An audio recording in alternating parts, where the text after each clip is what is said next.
My name is Brent, and I am 57 years old. I want to tell you about the night my own son left me in the middle of a Montana forest, looked me in the eyes and said, "Meet a grizzly bear, old man." Then he drove away. I stood there in complete darkness, listening to his engine fade into the trees, holding nothing but an old jacket that used to be his when he was 10. I raised that boy alone for 33 years. I gave him everything I had. Before I tell you how I survived that night and what I discovered about my own son, I want to know where you are watching from. Drop your location in the comments. And if you have ever felt abandoned by someone you gave everything to, hit that subscribe button. This story might feel like your own. To understand why that night in the forest broke something inside me, you need to know where I come from and what I sacrificed for my son. I grew up in a small town in Wyoming, the kind of place where everybody knew your name and your business. My father worked in the coal mines for 32 years, until his lungs gave out. My mother stayed home, kept the house clean, cooked meals that could stretch $1 into a feast. They were simple people, honest people. My father used to sit me down on the porch after dinner and tell me things I carry with me to this day. He would say, "Brent, a man is measured by what he builds, not what he takes." Those words shaped everything I became. I worked hard in school, not because I was smart, but because I knew education was my ticket out of the mines. I got a job at a steel mill 2 towns over when I was 22. It was backbreaking work, but it paid decent, and I was proud of every callus on my hands. When I was 24, I met Linda at a church social. She was beautiful in a way that made you forget your own name. Long brown hair, green eyes that sparkled when she laughed. We got married 6 months later. I thought I had found my forever. Derek came into this world when I was 25. I remember holding him in the hospital, this tiny bundle wrapped in a blue blanket, and I made a promise right then. I promised I would give him a better life than I had. I would be there for him in ways my father could not be because of the mines. I would build something for him. For 4 years, I worked double shifts so Linda could stay home with Derek. I missed sleep. I missed meals. But I never missed his birthday. I never missed Christmas morning. I was there for his first steps, his first words, everything that mattered. Then one Tuesday evening I came home from work and found Derek sitting alone in the living room. He was crying. Linda was gone. On the kitchen table, she left a note. Just one sentence, "I deserve better than this." She ran off with a man who sold insurance and drove a new car every year. She did not even say goodbye to Derek. She just left. I could have fallen apart. I could have drowned myself in bitterness. But I had a 4-year-old boy looking up at me with tears in his eyes, asking where Mommy went. So I swallowed my pain, picked him up, and said, "It is just you and me now, buddy, and we are going to be okay." For the next 29 years, it was just the two of us against the world. The years that followed were the hardest and the most beautiful of my life. Being a single father in the 1990s was not something people talked about much. There were no support groups, no pats on the back. I figured things out as I went. I learned to cook because Derek needed proper meals, not just frozen dinners. I found my mother's old recipe box in a closet and taught myself her meatloaf, her chicken soup, her apple pie. Derek loved that pie. Every Sunday, we would make it together. He would stand on a chair next to me, cracking eggs and stirring batter with more enthusiasm than skill. When Derek started school, I had to make choices that changed my career. My supervisor offered me a management position. It meant more money, better benefits, a real future at the company. But it also meant working the evening shift, which would have left Derek alone every night. I turned it down. My supervisor thought I was crazy. Maybe I was. But my son needed a father more than I needed a promotion. I became an expert at being two people at once. I would work the morning shift race home to pick Derek up from school, help him with homework, make dinner, write him a story, and then collapse into bed just to do it all over again. Weekends were sacred. We would go fishing at Miller Lake, camping in the National Forest, working on old cars in the garage. I taught him everything my father taught me, and everything I learned on my own. There is one memory that stays with me more than the others. Derek was 12 years old and obsessed with science. His school announced a science fair, and he wanted to enter more than anything. But the supplies cost money I did not have. The project he wanted to do required equipment that would set me back $300. I had an old pickup truck that I loved. It was a 1978 Ford Nothing Fancy, but I had rebuilt the engine myself. It was my pride. I sold it for $400 and bought Derek every single thing he needed for that project. He won first place. When they called his name and he walked up to receive that blue ribbon, I sat in the back of the auditorium and cried. It was the first time I had cried since Linda left. But these were different tears. These were tears of pure, uncontainable pride. Derek ran straight to me after the ceremony, waving that ribbon, and said, "Dad, we did it. Not I did it. We." That word meant everything to me.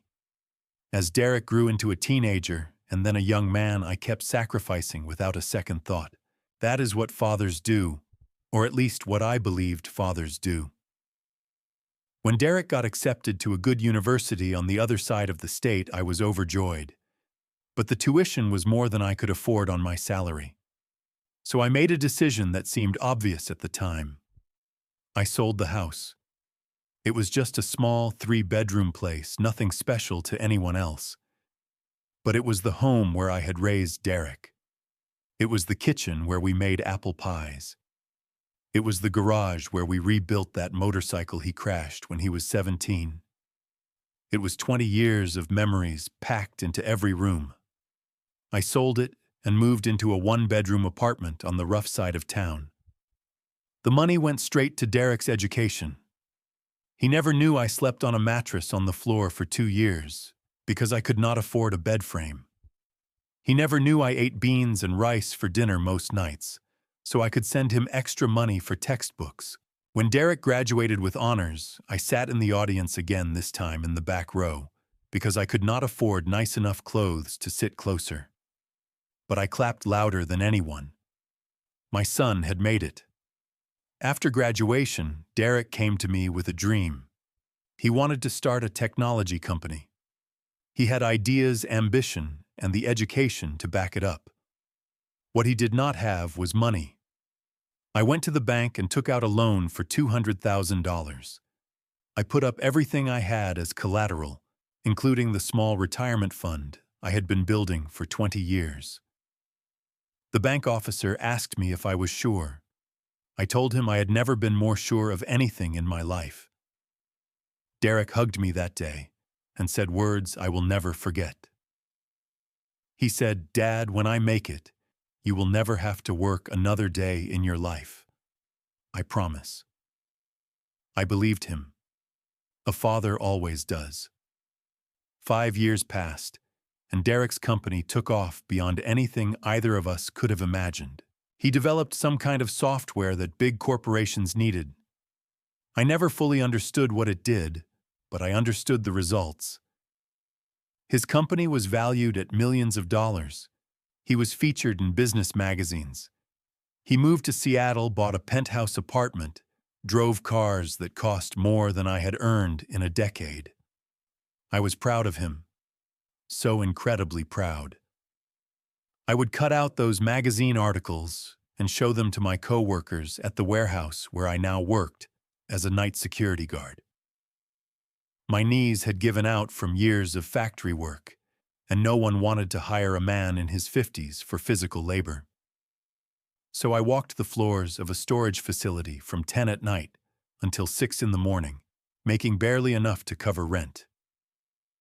But I did not mind. My son had made it.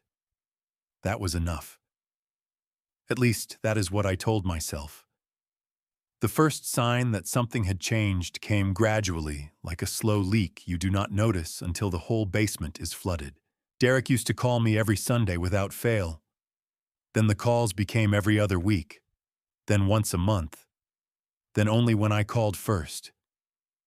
When I did manage to reach him, the conversations felt different. He always seemed distracted, like he was doing something else while talking to me. I would ask about his life, his work, his health, and he would give me one-word answers before cutting me off. "Dad, I am in a meeting.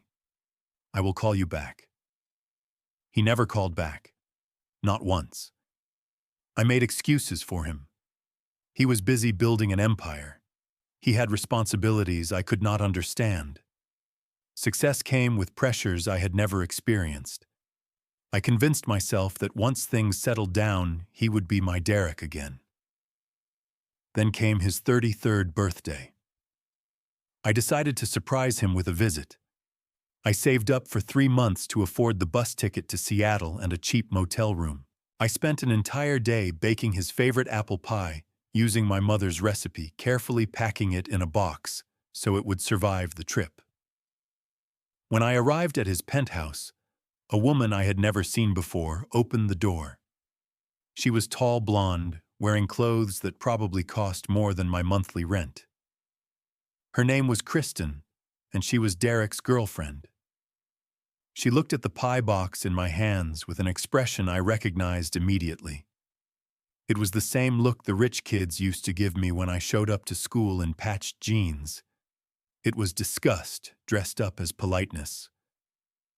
"Oh, you must be Derek's father," she said, her voice dripping with something that was not quite friendliness. "He mentioned you might visit sometime." Sometime.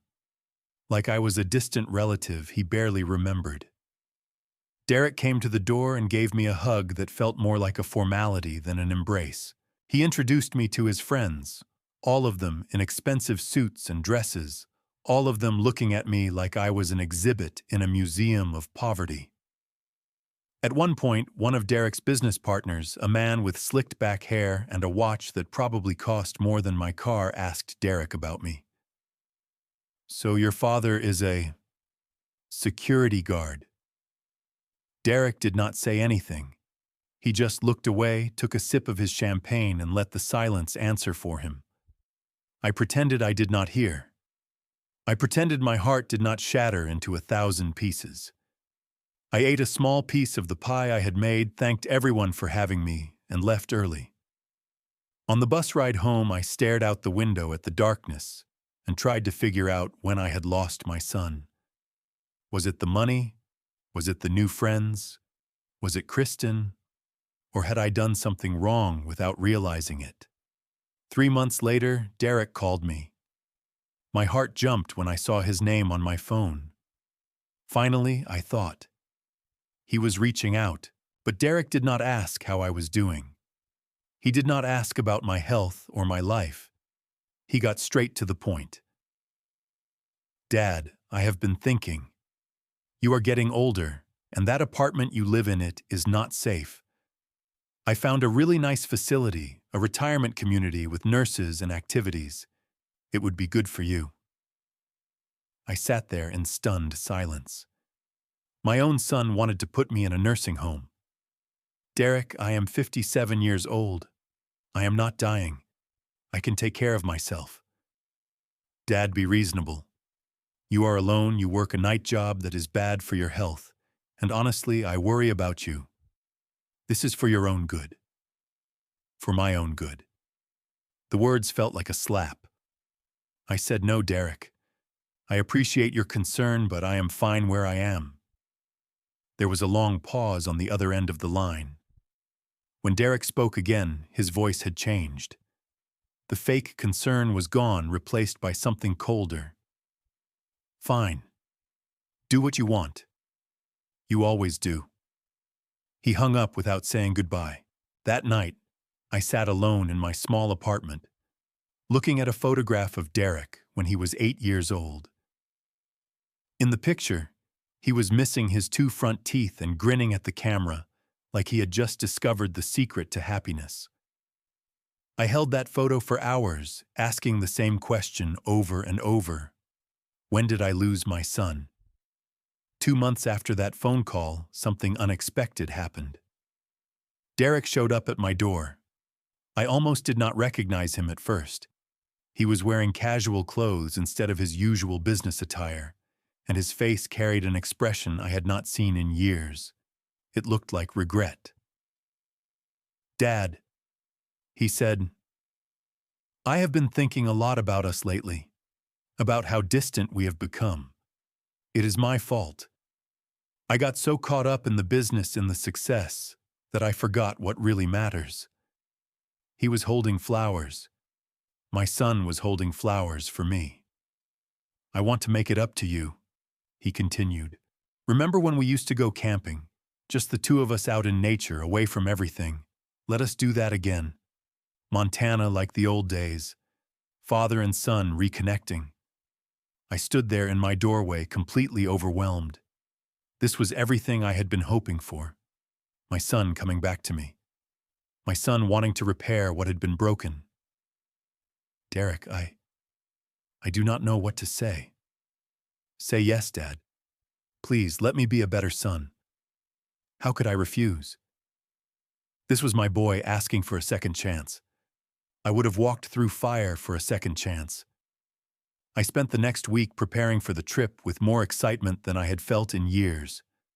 I dug out my old camping gear from storage, the same equipment I had used to teach Derek about the wilderness when he was just a kid. The tent was worn but still functional. The sleeping bag had seen better days but would keep me warm. And then I found something special in the back of my closet. Derek's old jacket from when he was 10 years old. It was a red and black checkered flannel, the kind that lumberjacks wear in movies. I remembered buying it for him at a thrift store. He had worn it on every single camping trip we ever took until he outgrew it at 13. I had kept it all these years without really knowing why. I decided to bring it with me on this trip. Maybe I would give it back to him as a memento, a symbol of all the good times we had shared before everything went wrong. The day of the trip arrived, and Derek pulled up in a massive SUV that probably cost more than I made in 5 years. He got out and hugged me, and this time the hug felt real. Or at least I convinced myself it did. "You ready for an adventure, old man?" he asked with a grin. I climbed into the passenger seat holding my small bag of belongings. Derek glanced at it and shook his head. "You do not need all that stuff, Dad. Travel light. We will buy whatever we need on the way." I almost argued, but decided not to. I did not want to start the trip with a disagreement. I just wanted to enjoy this time with my son. The drive to Montana took most of the day. We talked about old times, about the camping trips we used to take, about the fish that got away and the ones we caught. Derek asked about my job, my health, my apartment. He seemed genuinely interested in my answers. At one point, he put his hand on my shoulder and said, "I am sorry, Dad. I am sorry for being absent, for not calling, for everything." I felt tears building in my eyes. "It is okay, son. We are here now. That is what matters." We arrived at the campsite as the sun was beginning to set. It was a remote location deep in the Montana wilderness, surrounded by towering pine trees and absolute silence. The nearest town was over 40 miles away. There was no cell phone signal, no other campers, no signs of civilization. "This is perfect," Derek said, breathing in the mountain air. "Just like the old days." We set up camp together. Derek insisted on doing most of the work, telling me to rest my old bones. I watched him pitch the tent, gather firewood, and start a fire with the efficiency of someone who remembered everything I had taught him. We roasted hot dogs and marshmallows over the flames. We talked about Derek's childhood, about the science fair victory, about the time he fell out of a tree, and I had to carry him 3 miles back to the car. We laughed until our sides hurt. At one point, Derek wrapped his arm around me and said, "I missed this, Dad. I really missed this." I could not remember the last time I had been so happy. My son was back. Everything was going to be okay. Then, as the darkness settled around us and the fire crackled between us, Derek's questions took a different turn. "Dad, I was thinking about the future. You know, practical stuff. Do you have a will? What happens to your apartment and your things if something happens to you?" I did not think anything of it at the time. It seemed like a reasonable conversation for a father and son to have. So I told him everything. I told him about the small savings account I had managed to rebuild over the years. I told him about the modest life insurance policy through my employer. I told him about the little house I had bought a year ago with what remained of my retirement money, a 2-bedroom cottage on the edge of town that I had been slowly fixing up. Derek listened carefully to every word. Too carefully, I now realize. Around 10 o'clock, Derek stood up and stretched. "I left something in the car. My phone charger, I think. Let me go grab it." "Sure," I said. "I will keep the fire going." He walked off into the darkness, and I sat there content, staring up at the stars.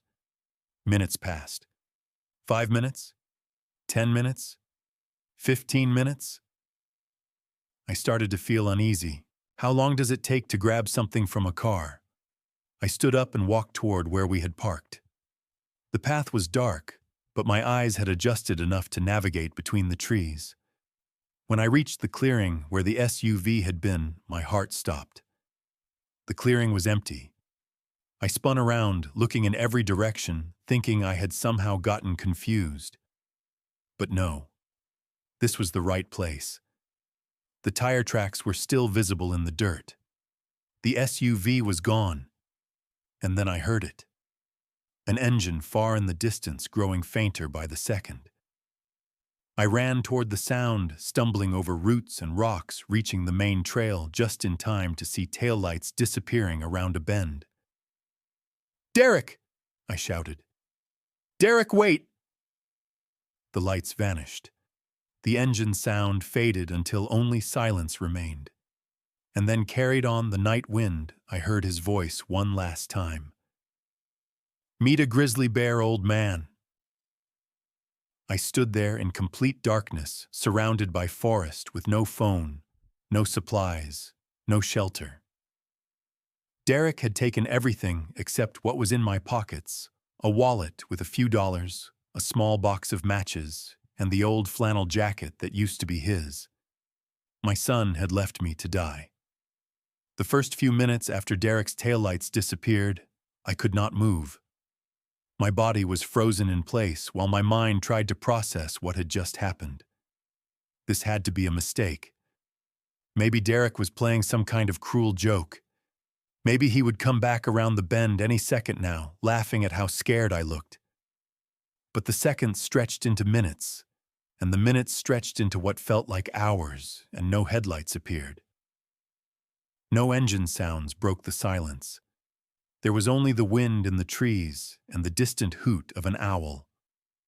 I forced myself to take inventory of my situation. No cell phone. Derek had suggested I leave it in the SUV to charge while we set up camp. No flashlight.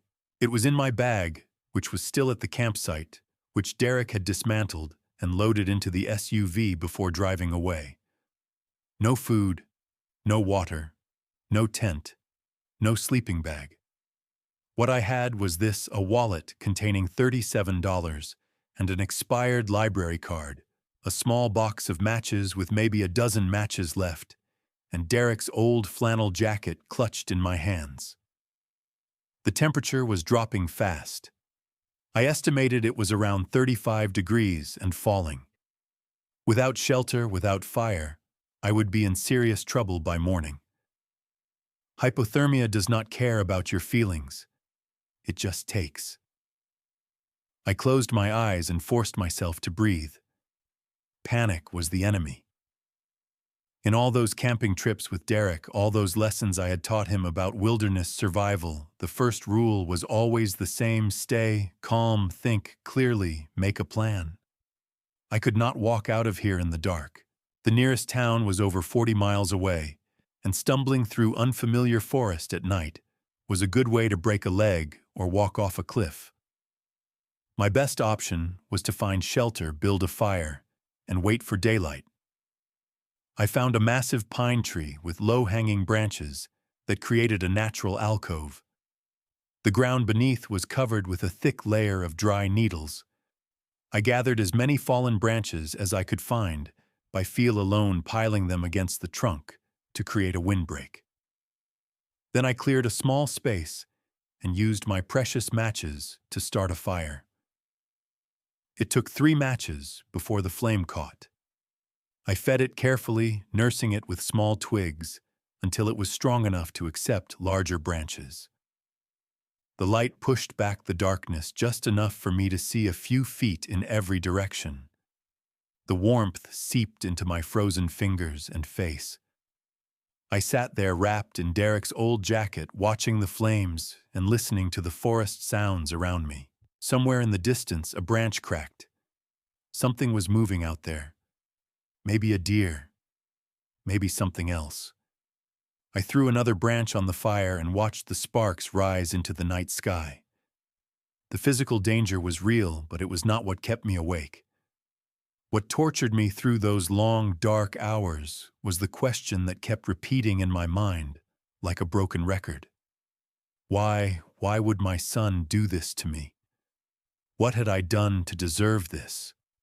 I thought about the diapers I had changed, the fevers I had nursed, the nightmares I had chased away. I thought about the house I sold, the promotion I turned down, the truck I gave up so Derek could win a science fair. I thought about 33 years of sacrifice, of putting someone else's needs before my own, of loving unconditionally. And I thought about Derek's face as he drove away. Had he looked back? Had he felt anything at all? At some point in the night, I saw eyes reflecting my firelight from the darkness. 2 glowing orbs watching me from maybe 20 yards away. My heart hammered in my chest.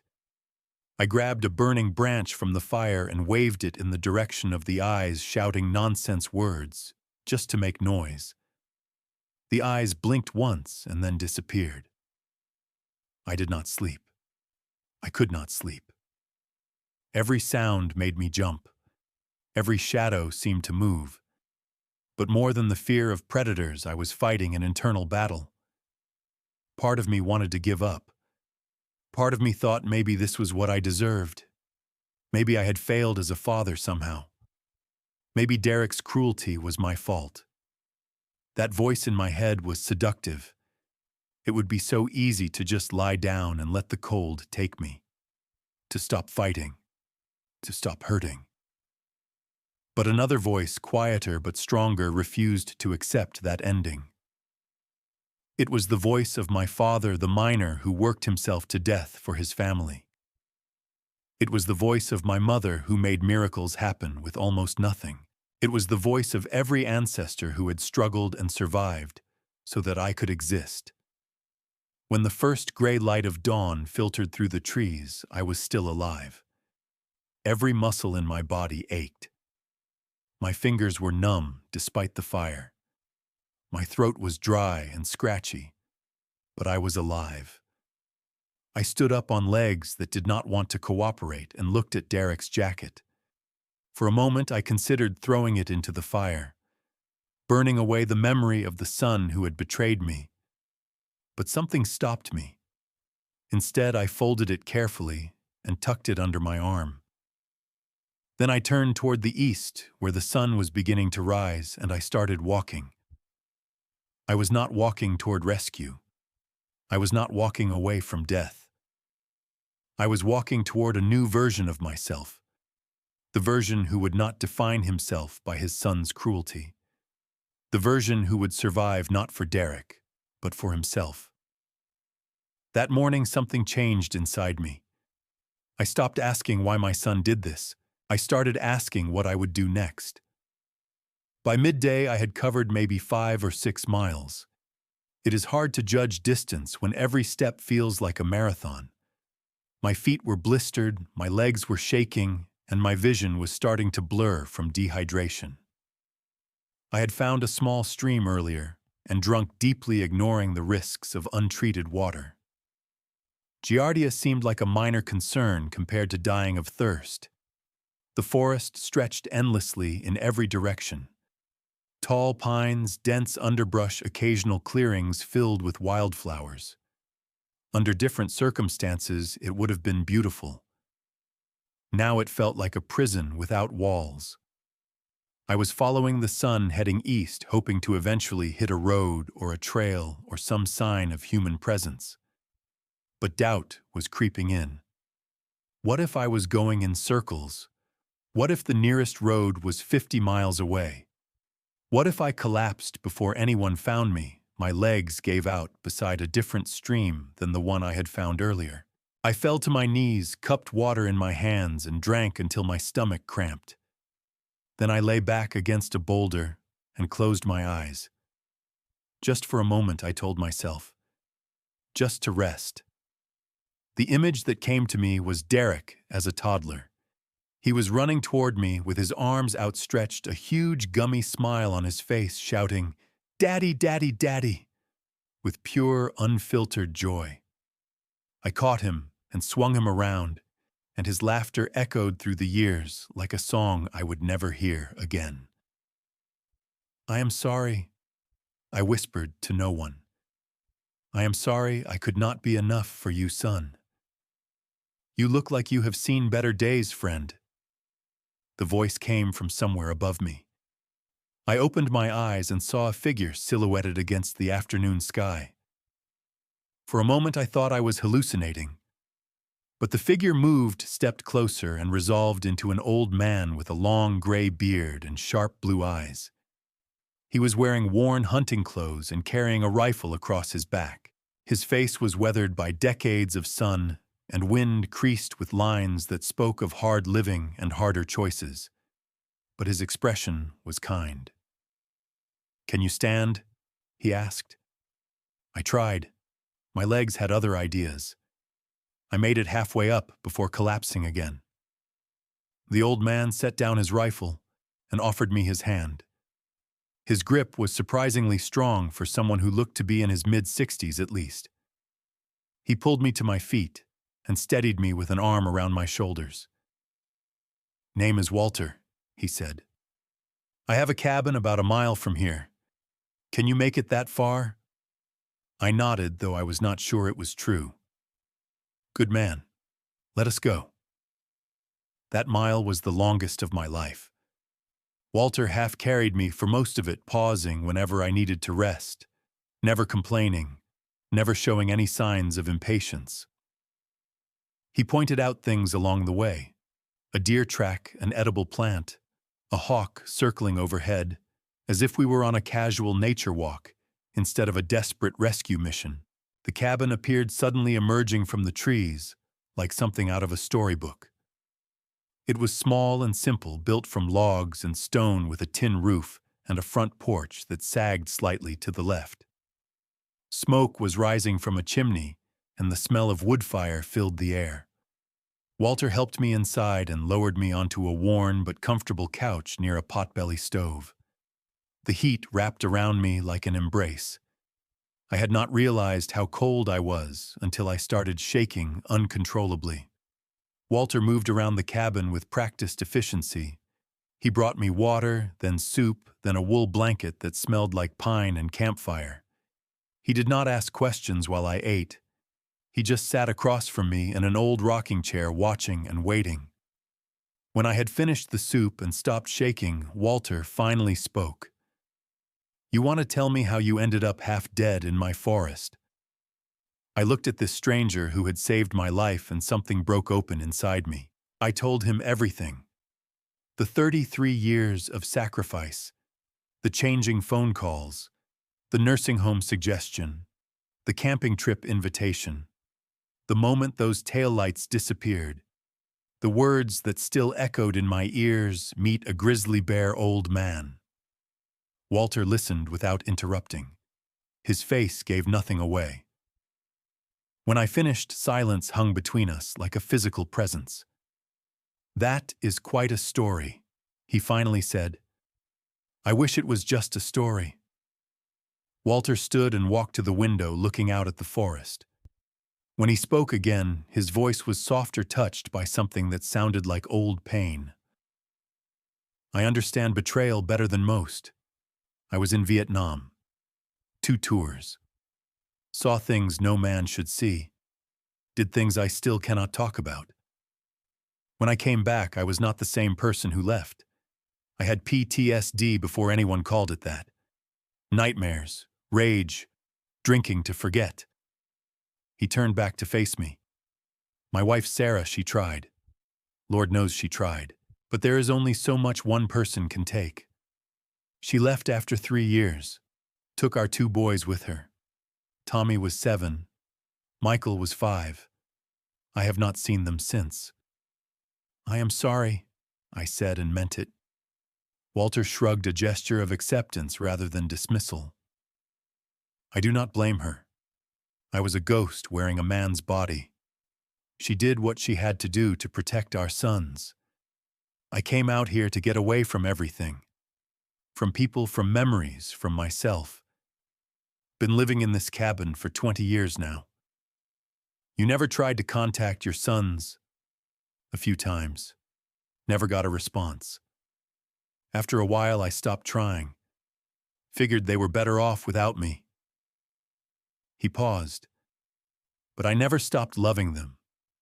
Never stopped wondering about the men they became. That is the thing about being a father. You do not stop. You cannot stop. Even when they leave you behind." We sat in silence for a long time after that. 2 broken fathers connected by grief and understanding. That night, I slept better than I had in years. The warmth of the cabin, the exhaustion in my bones, the simple comfort of being alive and safe, all of it combined into a dreamless peace. In the morning, Walter made breakfast.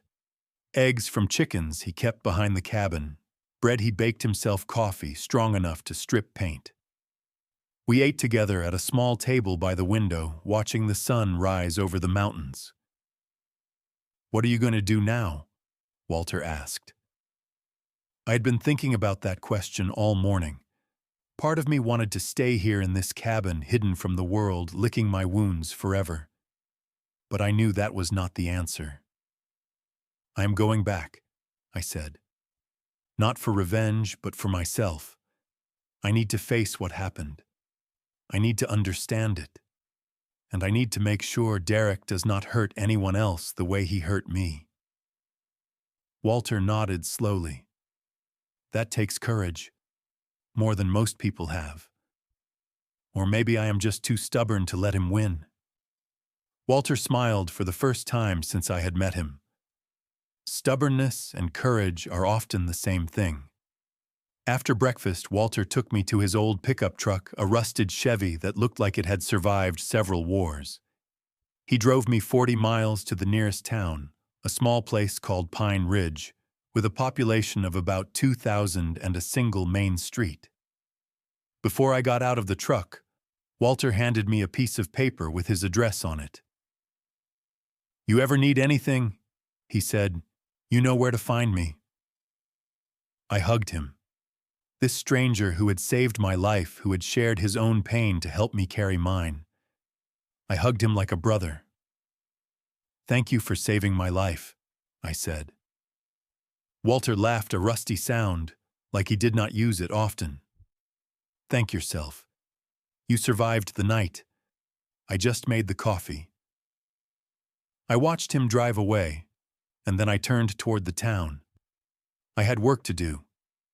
The Pine Ridge Police Department was a small brick building next to the post office. The officer on duty, a middle-aged woman named Sheriff Patricia Hayes, listened to my story with a combination of skepticism and horror. "Let me make sure I understand," she said.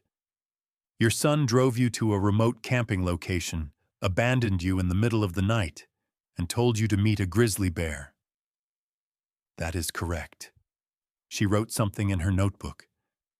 "And you survived alone in the wilderness for over 30 hours before being found by a local resident." "Yes." "Sir, I have been doing this job for 22 years. I have heard a lot of things, but this is a new one." She took my statement, asked detailed questions about Derek, the campsite, the vehicle, and everything else I could remember. Then she made some phone calls while I sat in a plastic chair and stared at the wanted posters on the wall. When she came back, her face was grim. "I reached out to the Seattle Police Department. They are going to look into your son. In the meantime, is there anyone you can call family, friends, family?" The word felt empty.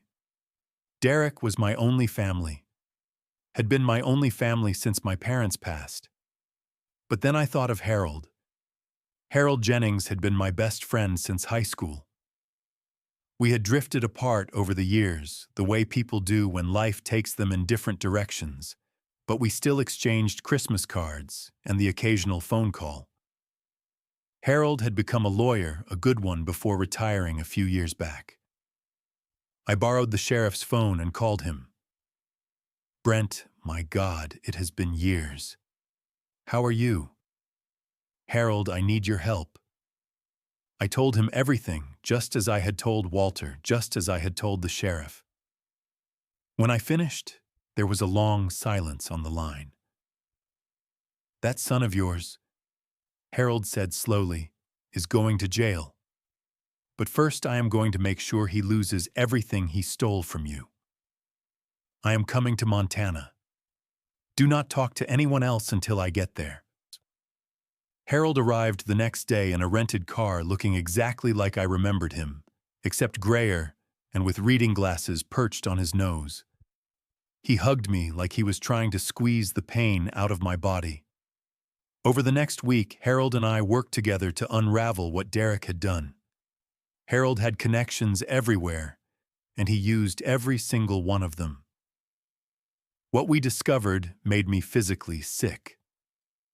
6 months before the camping trip, Derek had taken out a life insurance policy on me worth $500,000. He was listed as the sole beneficiary. The medical exam had been conducted by a doctor who it turned out was a college friend of Derek's and had lied about my age and health conditions to get the policy approved at a lower rate. 3 weeks before the camping trip, Derek had forged my signature on documents transferring ownership of my small house to his name. The notary who witnessed the signature was another of Derek's contacts, a woman who owed him money and was willing to commit fraud to clear the debt. Derek had also told Kristen and several of his business partners that I was suffering from early dementia and had wandered off on a solo camping trip against everyone's advice. He had been laying the groundwork to explain my death as a tragic accident caused by my own declining mental state. It was all planned, every single detail. My son had tried to murder me for money. Harold looked at me across the hotel room where we were staying, documents spread across every surface like confetti at the worst party ever thrown. "Brent," he said gently, "I know this is hard. But we have him. We have everything we need to put him away." I nodded, but I was not thinking about prison. I was thinking about the boy who won the science fair. The boy who said, "We did it," instead of "I did it." The boy I had given everything for. That boy was gone. Maybe he had never existed at all. Maybe I had just wanted so badly to see a good son that I had invented one. "What do you want to do?" Harold asked. I thought about it for a long time. I thought about revenge, about watching Derek marched off in handcuffs, about seeing everything he had built crumble around him. Part of me wanted that. The wounded, angry part that had been abandoned in a forest to die. But another part of me, the part that sounded like my father, wanted something different. Not forgiveness, exactly. Derek did not deserve forgiveness, but freedom. My freedom. I want the truth to come out, I said finally. I want everyone to know what he did. I want him to face consequences, but I do not want to spend the rest of my life consumed by this. I want to move on. Harold nodded. Then that is exactly what we will do. The opportunity came 2 weeks later. Derek was hosting a major investor event at a hotel in Seattle, a black tie affair to celebrate a new product launch. Hundreds of wealthy and influential people would be there along with reporters and photographers.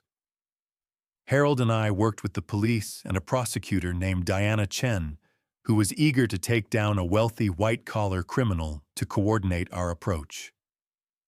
We had enough evidence to arrest Derek at any time, but I wanted something more. I wanted everyone to know who he really was. I arrived at the event in a borrowed suit, my police escort waiting outside.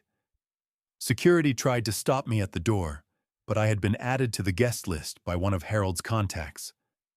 I walked into that glittering ballroom surrounded by champagne flutes and designer gowns, feeling like a ghost, haunting my own funeral. Derek was on stage delivering a speech about innovation and the future of technology. He looked confident, successful, everything I had hoped he would become, and then he saw me. His face went pale. His words stumbled. For a moment, he looked like a little boy who had been caught doing something terrible. I walked toward the stage. People were starting to murmur, trying to figure out who I was and what was happening. Derek recovered enough to keep talking, but his eyes never left me. When I reached the microphone, I did not have to fight for it. Derek handed it to me, probably hoping he could control the situation somehow. He had always been good at controlling situations, until now. "Good evening," I said to the crowd. "My name is Brent. I am Derek's father, and I have a story I would like to share with you." I told them everything. In simple, clear words, I described the camping trip, the abandonment, the words my son had spoken as he drove away.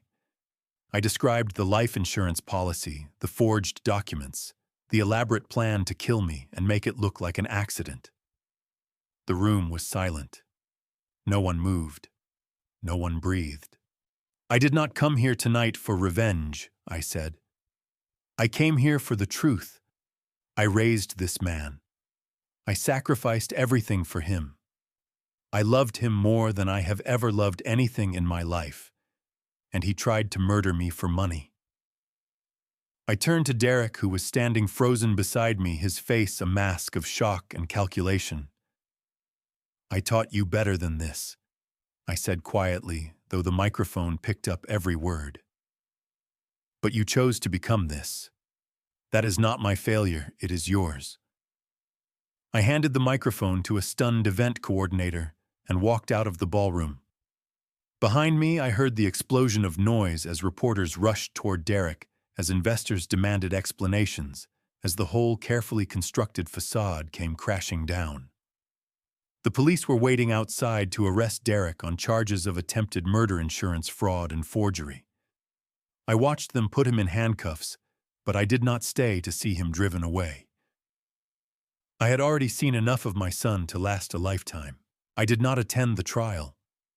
Harold kept me informed and Diana Chen sent updates, but I could not bring myself to sit in a courtroom and watch Derek try to defend the indefensible. He was convicted on all counts and sentenced to 15 years in prison. His company collapsed. His investors fled. Kristen disappeared the day after the arrest and was never seen again. Everything Derek had built, everything he had valued more than his own father, turned to dust. And I walked away. I did not need to see him fall.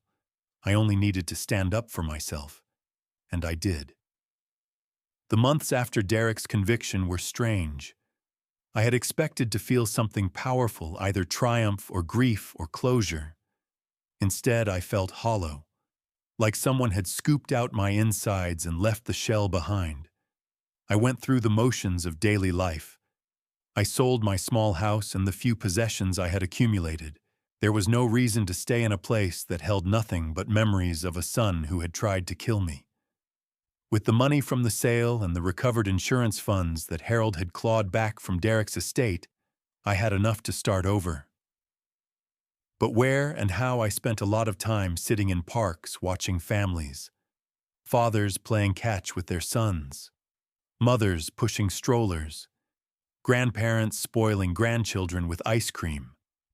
Normal people living normal lives, unaware of how fragile it all was.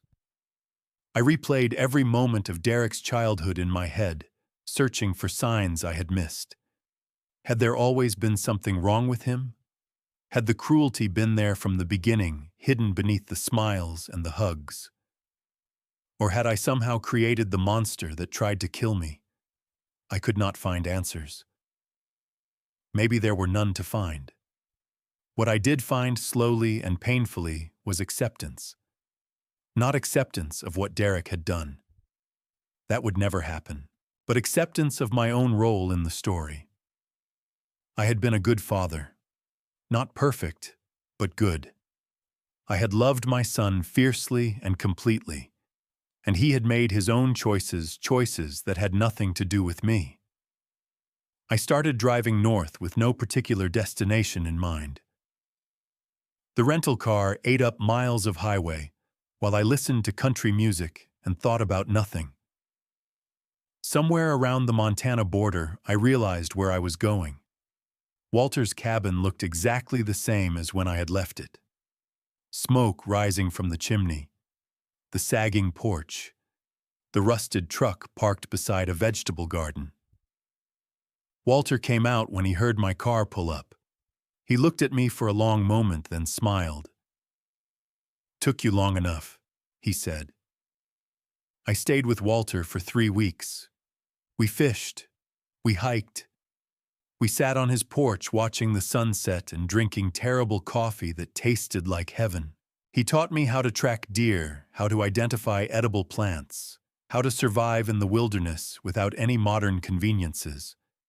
More importantly, he taught me how to be alone without being lonely. I spent 20 years hiding from the world, Walter told me one evening. Hiding from the pain of what I lost. But the pain does not go away when you hide from it. It just waits. The only way through is forward. Forward to what? Whatever you want. That is the beauty of surviving. You get to choose what comes next. I thought about that for days. What did I want? What did the rest of my life look like?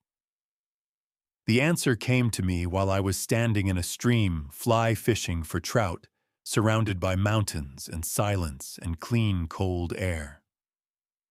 I wanted this. Not escape, but peace. Not running away, but finally arriving somewhere that felt like home. I bought a small cabin about 2 miles from Walter's place. It was in worse shape than his practically falling apart, but the price was right, and I had always been good with my hands. Over the next 6 months, I rebuilt it piece by piece. New roof, new floor, repaired walls, a proper chimney. Working with wood and nails and honest effort felt like therapy. The community around Pine Ridge was small, but welcoming. People nodded when they passed on the street. They helped each other without being asked. When word spread about the newcomer fixing up the old Henderson place, a few neighbors stopped by with casseroles and offers of assistance. There was Margaret, a retired teacher in her 70s, who lived alone and made the best pie I had ever tasted outside of my mother's kitchen. There was Sam and his wife Louise, both Vietnam veterans like Walter, who ran a small ranch and were always looking for extra hands during haying season. There was the Henderson family themselves, who had sold me the cabin and invited me to Sunday dinners like I was a long-lost relative. These people did not know my story at first. They did not know about Derek or the forest or any of it. They just saw an old man rebuilding a cabin and decided to be kind. Eventually, I told them. Not all at once, but in pieces over months of shared meals and conversations. They listened without judgment. They offered sympathy without pity, and they never treated me differently afterward. "That is a hard road you walked," Margaret said one evening after I had finished telling her about the trial. "But you are still walking. That is what matters." I started volunteering at the local school teaching outdoor skills to kids who had never held a fishing rod or slept under the stars. I taught them the same things I had taught Derek once upon a time, but without the weight of expectation. These were not my children. I was not trying to shape them or save them. I was just sharing what I knew. One afternoon, a boy named Tyler, maybe 10 years old, asked me a question I had been dreading. "Do you have kids, Mr. Brent?" I looked at his earnest face, at the freckles across his nose and the gap in his teeth, and I felt something shift inside me. Not pain exactly. Something more complex. "I have memories," I said finally. "And now I have all of you." Tyler seemed satisfied with that answer. He went back to practicing his cast, the line arcing through the air with more enthusiasm than skill, and I watched him with something that felt dangerously close to hope. Time has a way of softening edges. The sharp grief of those first months became a dull ache, then a faint scar, then just another part of who I was. I stopped thinking about Derek every day. Then I stopped thinking about him every week. The dreams faded. The questions stopped demanding answers. I never heard from Derek directly. According to Harold, who still checked in on me periodically, Derek was serving his sentence in a federal prison somewhere in California. He would be eligible for parole in 10 years, assuming good behavior. I did not plan to be there for the hearing. I did not plan to be anywhere related to my son ever again. Walter passed away on a Tuesday in October, 3 years after I moved to Montana. Heart attack, quick and painless, the doctor said. I found him in his rocking chair on the porch facing the mountains, a half smile on his weathered face. I arranged his funeral. Not many people came, just me, a few neighbors, and a priest from the church in town. But it felt right. Simple and honest, like Walter himself. I inherited his cabin, his truck, and a wooden box filled with letters he had never sent. Letters to his sons, Tommy and Michael, one for every birthday and Christmas he had missed for over 20 years. I read them all, crying like a child, understanding finally that I was not alone in my grief. That fathers everywhere were carrying the same impossible weight. I wrote my own letter after that. Not to Derek. There was nothing left to say to Derek. I wrote to myself, to the young man I had been when I first held my son in the hospital, to the father who had given everything and lost everything and somehow survived. I told him it was okay. I told him he had done his best. I told him the rest of his life was his own to fill with whatever brought him peace. And standing on Walter's porch now, my porch watching the sun set over the mountains I had come to love, I finally felt something I had not felt in a very long time. I felt free. I spent 33 years living for my son. I forgot to live for myself. Derek taught me the hardest lesson: not everyone you love will love you back. But that does not mean you stop loving. It means you learn to love yourself too. I do not hate Derek. Hate is a chain. And I have been free since the moment I walked out of that forest. Sometimes the people who leave us in the dark are the ones who push us toward the light. I do not know where Derek is now. I do not need to know. I am exactly where I am supposed to be. And if you are watching this and you feel like someone has left you behind, let me tell you something: you are not alone. You are not broken. You just have not found your way out of the forest yet. But you will. I promise you, you will. My name is Brent. I am 57 years old, and for the first